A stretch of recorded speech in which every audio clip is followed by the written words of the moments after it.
My name is Sarah and I'm on the grants team. We're seeking out grants and writing applications and filling out LOIs and sending in sample work and asking them very politely to give us all their money. I'm Lise and I'm the writer, director, and co-producer of Saltwater. The grant team is responsible for writing grants.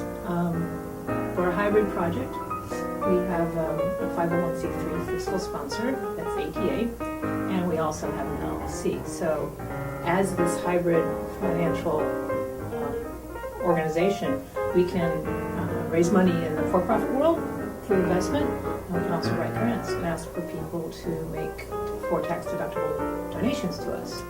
So the grant team is responsible for writing grants. We've written 3, which we haven't received yet, but we were in the top 20 of the last one we applied for. I consulted with the director of the foundation.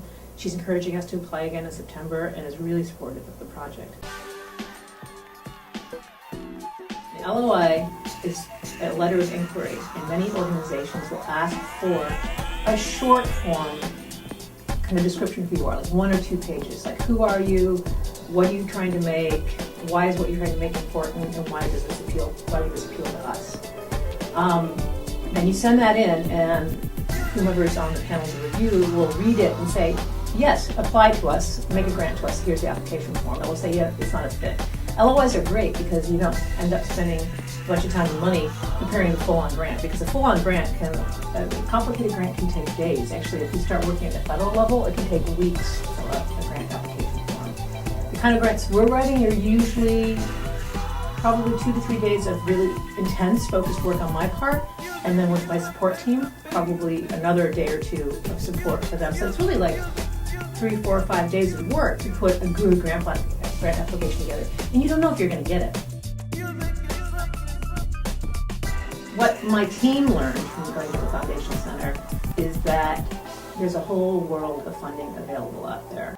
During our trip to the Foundation Center, we learned how to use their database and kind of how that goes and how to really navigate. Because it's straight from the horse's mouth. I'm going to see the list, who they gave to, how much. Because again, this is kind of the interface, and this is what I was going through before on the slide. But you're searching grant makers here, who's broadly interested in what we are funding in California. There's the search companies tab. Grants, again, you're looking at grants that have already been awarded, and you can actually see who's funded the things that you're interested in.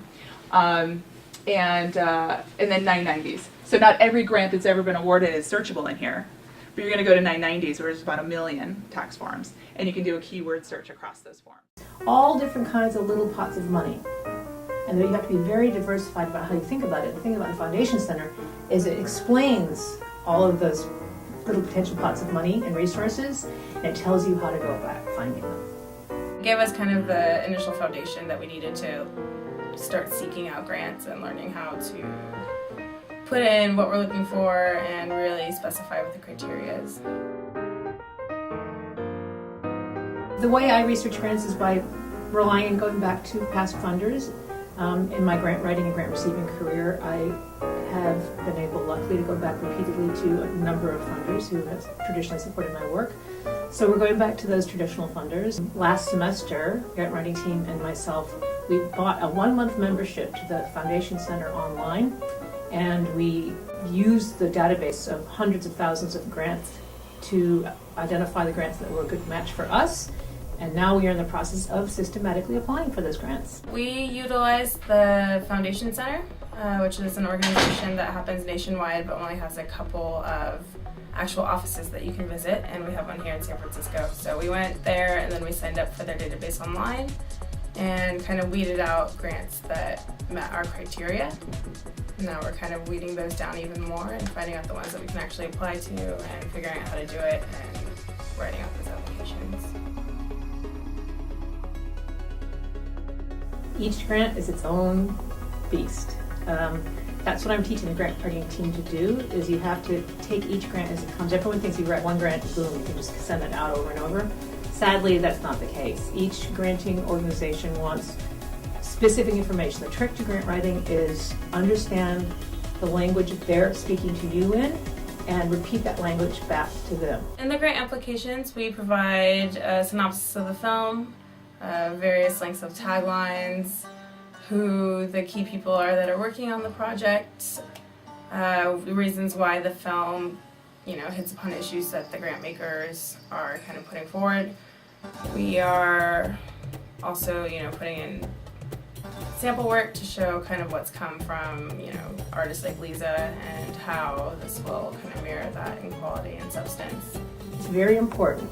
I mean, it sounds really obvious, but people make this mistake over and over again. Answer the questions they ask you.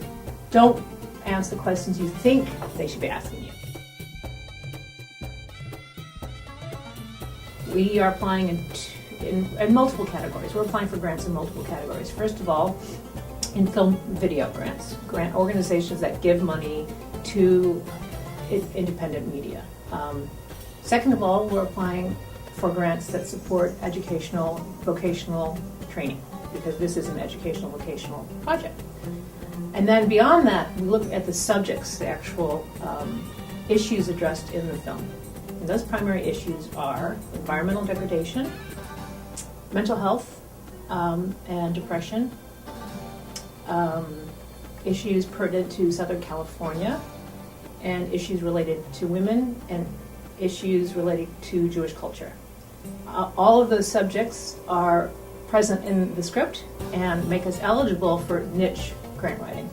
Ideally, we find granting organizations that have some kind of crossover, like film and video grants that want to support social justice issues, and we can claim quite fairly that the in-depth look we have of the Salton Sea, which is an ecological disaster, fits a social justice themed media grant.